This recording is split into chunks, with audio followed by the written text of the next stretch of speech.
Olá a todos, bem-vindos novamente ao canal Renda Maior. O meu nome é Diana Nunes e hoje vamos falar sobre distribuição do rendimento mensal. Como chegar até ao final do mês com investimentos e com as contas pagas. Não percam, já a seguir.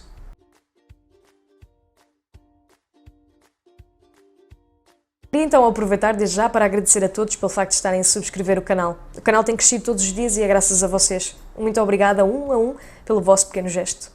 Passando aqui para o tema de hoje, nós hoje temos então aqui uma maneira de distribuir o nosso rendimento mensal de acordo com alguns especialistas e também vou partilhar com vocês aquilo que eu faço. Por isso resolvi trazer aqui um exemplo de 1000 euros para ser mais fácil em relação às contas, de forma a perceberem como é que podem então gerir o vosso rendimento mensal. Neste caso, falo rendimento mensal porque muitas pessoas podem ter subsídios, pensões ou até mesmo rendimentos provenientes de imóveis e outro tipo de rendimento que não o salário. Mas colocando então aqui o salário, como normalmente a maior parte de nós são assalariados, vamos então aqui fazer um pequeno exemplo.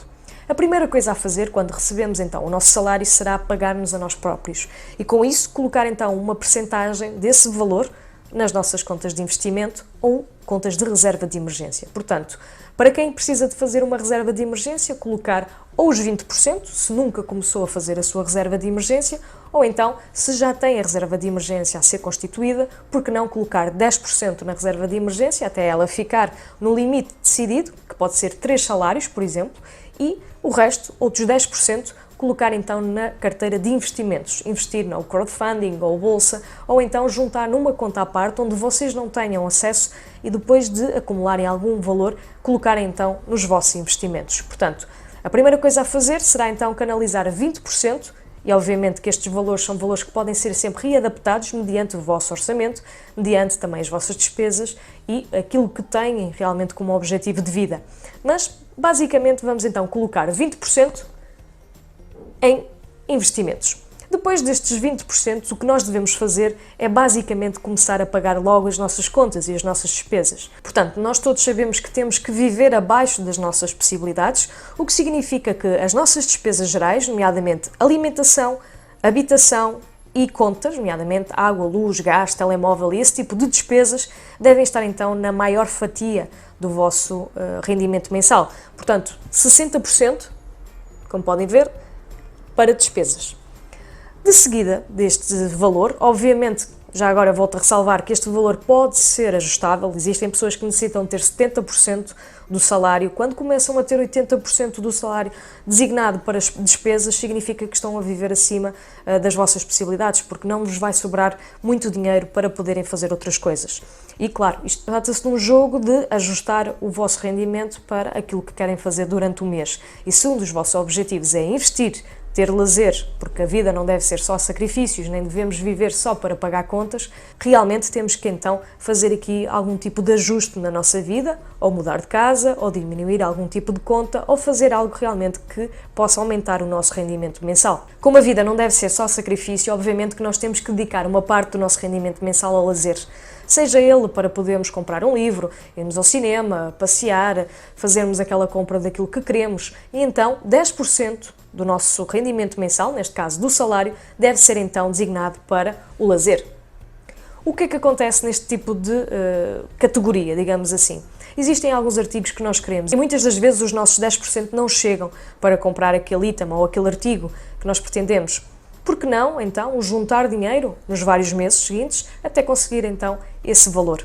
É uma das possibilidades, vocês podem usar aqui várias contas para distribuírem o dinheiro, de maneira a não gastá-lo, de maneira a não terem acesso ao mesmo, como, por exemplo, Revolut, N26 ou até mesmo a conta da PayPal. Serve perfeitamente para ter lá o dinheiro enquanto estão a aguardar que ele cresça, digamos assim, com a entrada mensal de novo dinheiro. Portanto, significa que vocês podem então distribuir em várias contas este dinheiro para chegar então aos vossos objetivos, nomeadamente objetivos de curto prazo.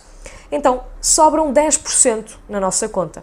Se colocarmos então 200 euros para investimentos, se colocarmos 600 euros para podermos então pagar as nossas despesas e 100 euros para o nosso lazer, existem então outros 100 euros que podem ser ajustados mediante a vossa necessidade. Existem muitos autores que dizem que devemos aplicar esse dinheiro em autoconhecimento, em cursos, formação, aprendizagem. Outros, e isto é a minha experiência e é aquilo que eu partilho com vocês, é aplicar esse dinheiro, por exemplo, para a amortização das vossas dívidas. Esses 10%, que significam 100 euros, poderem então fazerem parte de uma amortização futura que vocês possam fazer no vosso cartão de crédito, no vosso crédito à habitação, crédito pessoal, crédito consolidado, cartão de crédito de hipermercado, várias coisas que vocês podem ter como dívida e que devem pagar o quanto antes para pouparem nos juros, o que significa que devem fazer então uma constituição de um valor e pode ser então esses 10% poderem pagar mais rápido essas vossas dívidas. Isto porquê? Pagar dívidas simplesmente com o valor que nós temos para investimentos é muito frustrante. Estar a juntar dinheiro mensalmente só simplesmente para pagar dívidas, retirando ao lazer, retirando aos nossos investimentos, é algo das coisas mais frustrantes que acontece. Mas realmente, se nós não amortizarmos as dívidas, elas não se vão extinguir mais rapidamente e não vai ser benéfico para nós estarmos a investir sem ter realmente a possibilidade de pagar aquilo que devemos, porque normalmente os juros dessas dívidas são muito mais altos do que aquilo que nós vamos buscar muitas vezes aos nossos investimentos. E para não perdermos dinheiro, o melhor será sempre liquidar as vossas dívidas o quanto antes. E por isso, estes 10% podem ser muito bons para ajudar então a extinguir estes vossos compromissos financeiros que vocês têm e que muitas das vezes tira aquela fatia mensal elevada. A prestação das dívidas deve estar incluída nas despesas e se puder então amortizar, seja com 10% ou com 5%, obviamente que é o ideal. Claro que estes valores são sempre ajustáveis. Muitas das vezes as pessoas não têm possibilidade, face às dívidas que têm, em conseguir manterem-se com 600 euros em despesas ou fazer investimentos de 200 euros. O ideal aqui e a fórmula mágica para tudo funcionar será vocês decidirem quanto é que querem em cada categoria e respeitarem isso até ao fim, tendo foco e disciplina. Porque se todos os meses vocês fizerem esta gestão de acordo com as percentagens que vocês escolheram, de certeza absoluta que vocês vão ter resultados no final do ano. E se colocarem aquela meta que vocês querem no final do ano para atingir em termos de valor, é com este tipo de gestão que vocês vão chegar lá. Espero que tenham gostado deste vídeo. Se gostarem, por favor, deixem ficar o vosso like. Quero também saber a vossa opinião, como é que gerem o vosso rendimento. Portanto, se quiserem, podem usar aqui os comentários em baixo. Da minha parte, espero-vos no próximo vídeo.